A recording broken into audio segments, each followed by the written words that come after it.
اور 3 لوگ پاکستان کے ہیں جو جنگ کے دوران دنیا کو بریف کرتے رہے. یہ تصویر ہی آپ کو بتا سکتی ہے کہ بھئی اس جنگ کا کیا رزلٹ نکلا, کیونکہ جو چہروں کے تاثرات ہوتے ہیں نا وہ آپ کو سب کچھ بتا دیتے ہیں. وہ آپ کو یہ بتا دیتے ہیں کہ بھئی اندر کھاتے کیا چل رہا ہے. اور آج عجیب و غریب قسم کا دعویٰ کیا نریندر مودی نے.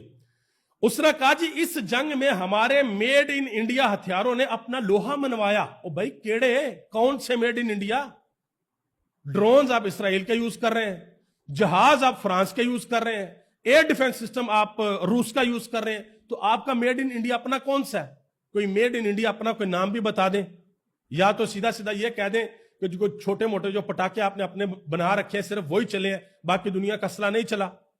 اور تو اور آپ وہ جو دونوں کمپنیز ہیں نا, آپ دونوں کمپنیز کے جا کے شیئرز دیکھ لیں. جو کمپنی J-10C بناتی ہے اس کے شیئرز اوپر جا رہے ہیں, اور جو رافیل بناتی ہے اس کے شیئرز نیچے جا رہے ہیں. اس کا کیا مطلب ہے؟ اس کا مطلب ہے کہ جس کے نیچے جا رہے ہیں اس کو مار پڑی ہے, اور جس کو اوپر جا رہے ہیں اس نے مارا ہے. یہ سمپل سا مطلب ہے. لیکن نریندر مودی نے آج پھر چورن بیچنے کی کوشش کی ہے, اور یہ چورن بھارت کی 1.5 ارب آبادی اب کسی بھی صورت خریدنے کو تیار نہیں. اب یہ اطلاعات بھی آ رہی ہیں کہ بھائی ہندوستان کے اندر BJP ان کا اجلاس ہونے لگا, اور اس اجلاس میں ابھی تک اطلاعات ہے کہ نریندر مودی کو نہیں بلایا جائے گا, اور اس اجلاس میں یہ فیصلہ کیا جائے گا کہ BJP کا اگلا لیڈر کون ہوگا, کیونکہ نریندر مودی ڈیلیور کرنے میں ناکام رہا. BJP کا ایک ہی نظریہ, چڑھ جو پاکستان کے اوپر, فتح کر لو پاکستان کو, توڑ دو پاکستان کو, صرف ان کا ایک نظریہ, اور ان کا کسی قسم کا کوئی نظریہ نہیں ہے. اور اس کوشش میں تو اللہ پاک نے ان کو برے طریقے سے ناکام کیا ہے. یہ حق اور باطل کی لڑائی تھی, اور اللہ تعالیٰ نے اپنے خاص فضل اور کرم سے پاکستانیوں کو اس میں سرخرو کیا ہے. اب ہندوستان کے اندر جو ہندوستان کے یوٹیوبرز ہیں ان کا جو سوشل میڈیا ہے وہ سوال پوچھ رہا ہے. وہ کہتا کہ جب ہم سوال پوچھتے ہیں تو ہندوستان کے اندر 8,000 ٹویٹر اکاؤنٹس کو بین کر دیا جاتا ہے. ہندوستان کے اندر نیہا سنگھ رٹھور کے اوپر FIR ہو جاتی ہے, اور لوگوں کو بولنے نہیں دیا جاتا, اور بات کرتے ہیں جی ہم پاکستان کو جواب دیں گے. اب یہ باتیں ہندوستان کے لوگ کر رہے ہیں, اور ہندوستان کے ایک ریٹائرڈ جنرل ہیں, انہوں نے ایک دلچسپ نکتہ بتایا. انہوں نے کہا کہ پاکستان چینی ہتھیاروں کے استعمال میں خود چین سے آگے نکل گیا ہے, کیونکہ پاکستان نے ان ہتھیاروں کو اصلی جنگی حالات میں آزما لیا ہے. یوں پاکستان ایک عملی ٹیسٹنگ گراؤنڈ بن چکا ہے اور تیزی سے مہارت حاصل کر رہا ہے. اس کو ذرا سمجھیے گا. دنیا کی کوئی بھی کمپنی کوئی گاڑی بنائے, کوئی موبائل فون بنائے, یا پھر کوئی جنگی جہاز بنائے, اس پروڈکٹ کا اس جو بھی وہ بناتے ہیں اس کا پتہ اس وقت چلتا ہے جب اس کو آزمایا جائے کہ بھائی یہ چلتی کیسے ہے. یہ فون بنتے ہیں نا, ان کی ٹیسٹنگ ہوتی ہے, گاڑیاں بنتی ہیں ان کی ٹیسٹنگ ہوتی ہے.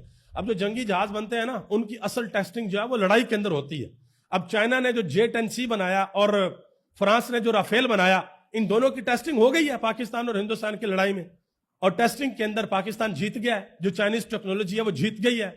جو انہوں نے ہمیں ٹیکنالوجی دی ان کے سگنلز جیم کرنے کے لیے, وہ ٹیکنالوجی جیت گئی ہے.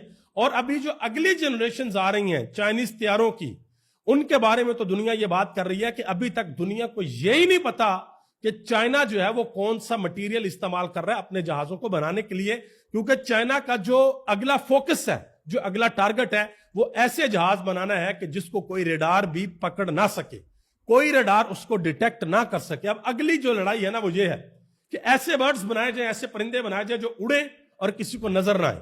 اور جب ایسے پرندے پاکستان کے ہاتھ میں ہوں گے تو بھارت تو بھائی کبھی بھی چاہ کر بھی چوں نہیں کر سکے گا. نجم سیٹھی نے ایک بڑی اہم بات کی ہے. انہوں نے کہا کہ چین کی پیپلز لبریشن آرمی اور پاکستان کے درمیان اب پہلے سے کہیں زیادہ قریبی تعاون ہوگا, اور چینی ٹیکنالوجی بہت تیزی کے ساتھ پاکستان منتقل کی جائے گی. نئے بلاک کا لیڈر چین ہوگا اور پاکستان اس میں مرکزی کردار ادا کرے گا. اس بلاک کی اپنی نئی کرنسی بھی ہوگی. اب یہاں پر میں ایک بڑی مزے کی چیز آپ کو بتاتا ہوں. پاکستان کا ایک وزیر اعظم تھا جس کا نام تھا عمران خان. اس کی جو نظر تھی نا, وہ جو آگے دیکھتا تھا وہ بڑے زبردست طریقے سے دیکھتا تھا. اس نے اپنے دور حکومت کے اندر یہ فیصلہ کر لیا تھا کہ ہمارا مستقبل چین کے ساتھ ہے, ہمارا مستقبل اس بلاک کے ساتھ ہے جس میں پاکستان ہوگا, چین ہوگا, روس ہوگا, ایران ہوگا, ترکی ہوگا اور کچھ ممالک اور ہوں گے. لیکن عمران خان کی حکومت کو گرا دیا گیا, اور عمران خان کی حکومت میں ہی جب ہم نے انڈیا کا جہاز مار گرایا تھا اور انڈیا نے نعرے لگانا شروع کر دیے تھے ہم رافیل خریدنے جا رہے ہیں، تو پاکستان کے ایئر چیف نے تب عمران خان کو مشورہ دیا تھا کہ ہمیں J-10C خریدنے چاہییں۔ عمران خان نے اس وقت منظوری دی اور پاکستان کی اس وقت کی حکومت نے J-10C خریدے، اور آج اللہ تعالیٰ نے ہمیں سرخ رو کیا۔ اللہ تعالیٰ کی ذات کا اس پر لاکھوں کروڑوں شکر احسان۔ عطر کاظمی نے ایک بڑی اہم بات کی ہے جی، انہوں نے کہا جی کیا یہ جنگ بندی دو طرفہ ہے یا صرف ایک طرفہ ہے، یعنی کہ اس میں کوئی گارنٹی ہے یا نہیں ہے۔ انہوں نے کہا کہ کیا بھارت اس سنتاس معاہدے کو بحال کر دے گا؟ کیا کوئی ایسی ضمانت موجود ہے کہ بھارت دوبارہ الزام لگا کر ہمارے اوپر حملہ نہیں کرے گا، یا پھر بھارت نے کچھ بھی نہیں مانا، صرف مار سے بچنے کے لیے جنگ بندی کر لی، یعنی کہ جو ان کی جو لتر پلیٹ ہو رہی تھی صرف اس سے بچنے کے لیے جنگ بندی کی ہے، اور کل کو دوبارہ یہ کوئی دو نمبری کریں گے۔ یہ انہوں نے پوائنٹ اٹھایا ہے۔ ایک بڑی اہم بات کی ہے محمد حنیف نے، BBC کے جرنلسٹ ہیں، انہوں نے کہا کہ عام طور پر جنگ کی دھمکی ہو تو لوگوں کا ترا نکل جاتا ہے، لیکن پاکستانیوں کا حادثہ نکل گیا۔ مزید کہا کہ پاکستانیوں نے یہ کہا کہ ہم سے جنگ لڑنی ہے، اور اگر آپ نے جیت جانا ہے تو پھر آپ نے کیا حاصل کر لینا ہے۔ انہوں نے کہا کہ عام طور پر لوگ جنگ سے پہلے راشن اکٹھا کرتے ہیں، لیکن پاکستانی میمز بنانے لگ پڑے، اور آپ یقین کریں کہ قوم کا جو مرال ہے وہ بڑا اپ تھا۔ قوم اپنی فورسز کے ساتھ کھڑی ہوئی ہے، اور قوم نے زبردست قسم کا کردار ادا کیا ہے۔ آگے آ جائیں جی، ایک اہم ترین خبر اڈیالہ جیل سے بھی ہے۔ عمران خان نے ایک اہم ترین اور بڑا فیصلہ کیا ہے۔ عمران خان نے جنید اکبر کو پبلک اکاؤنٹ کمیٹی کی چیئرمین شپ چھوڑنے کی ہدایت کر دی ہے کہ آپ یہ چیئرمین شپ چھوڑ دیں، اور آپ کے ذمہ جو کام لگایا تھا کہ آپ نے تحریک چلانی ہے KPK کے اندر، آپ اس تحریک کے اوپر اپنا فوکس رکھیں۔ یہ اہم ترین اور بڑی خبر ہے۔ علیمہ خان نے ایک بات کی ہے، انہوں نے کہا کہ سیاستدان میچورٹی دکھائیں، ہم بہنیں اپنی بھائی کے لیے جو کر سکتی ہیں وہ کر رہی ہیں۔ مزید کہا کہ خواجہ آصف نے کہا ہے کہ 30 سال سے کشمیر کے اندر دہشت گردی ہو رہی ہے، خواجہ آصف آزادی کی تحریک کو دہشت گردی کے ساتھ کیسے جوڑ سکتا ہے، یہ انہوں نے بات کی ہے۔ مزید انہوں نے کہا کہ جس دن ہم نے فیصلہ کر لیا کہ ہم نے عمران خان کو باہر نکالنا ہے اور عمران خان کے لیے اکٹھے ہو کر نکلنا ہے، عمران خان رہا ہو جائیں گے۔ اور اس حوالے سے ایک بات جنید اکبر نے بھی کی ہے، انہوں نے کہا کہ جب ہم اس تحریک کو چلائیں گے عمران خان کی رہائی کے لیے، اگر یہ ہماری تحریک کامیاب نہیں ہوتی تو اس کی وجہ بزدل اور کمپرومائز لیڈرشپ ہوگی پاکستان تحریک انصاف کی۔ یہ انہوں نے بڑی اہم بات کی ہے۔ زبیر علی خان نوجوان صحافی ہیں، انہوں نے ایک بڑی اہم بات کی ہے۔ انہوں نے کہا کہ جب سے DG ISPR نے نوجوانوں کا شکریہ ادا کیا ہے، کچھ اکاؤنٹس کو خاص طور پر آگ لگی ہوئی ہے، اور یہ اکاؤنٹ اپنے آقا نواز لال نہرو کی طرح مودی کو کچھ نہیں کہیں گے بلکہ غصہ پاکستان تحریک انصاف کے اوپر نکالیں گے۔ ان سب کا پیسہ تھنک ٹینکس اور نوکریوں کی ضمانت اسی میں ہے کہ یہ پاکستان کی مقبول جماعت کو فوج کے ساتھ ٹکراتا ہوا دیکھیں تاکہ ان نالائکوں کا ٹکا پانی چلتا رہے۔ یہ انہوں نے بات کی ہے۔ اس کے علاوہ ایک بات حبیب اکرم نے بھی کی ہے، انہوں نے کہا کہ آئندہ چند دنوں میں ڈاکٹر یاسمین راشد بھی آپ کو باہر دکھائی دیں گی۔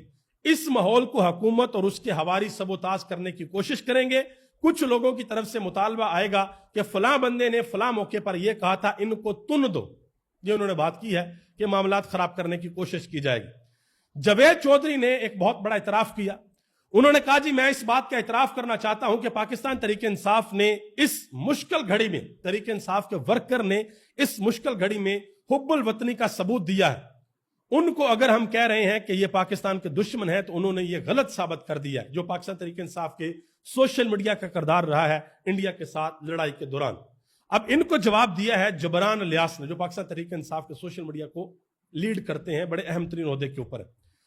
انہوں نے کہا کہ ایسا محسوس ہوتا ہے کہ آپ لوگوں کے لیے جو سسٹم کا حصہ بن چکے ہیں، حب الوطنی کا پیمانہ پاکستان سے عہد وفا کی بجائے کسی ادارے کے سربراہ سے وفاداری کے طور پر جانچا جاتا ہے۔ انہوں نے کہا کہ ہمارے لیے کل بھی حب الوطنی کا مطلب پاکستان سے وفا تھا۔ اس ہفتے جب ہم نے بھارت کو منہ توڑ جواب دیا اور فروری 2019 میں بھی جب جواب دیا تب بھی پاکستان سے وفا تھا، اور آج جب ہم مینڈیٹ چوروں اور ان کے سہولت کاروں کے خلاف آواز اٹھائیں گے تب بھی ہم پاکستان سے وفا نبھائیں گے۔ یہ انہوں نے جاوید چودھری کو جواب دیا ہے۔ ابھی تک لیے اتنا ہی۔ آپ سب کا بہت بہت شکریہ۔ پاکستان زندہ باد، پاکستان کے کروڑوں عوام پائندہ باد۔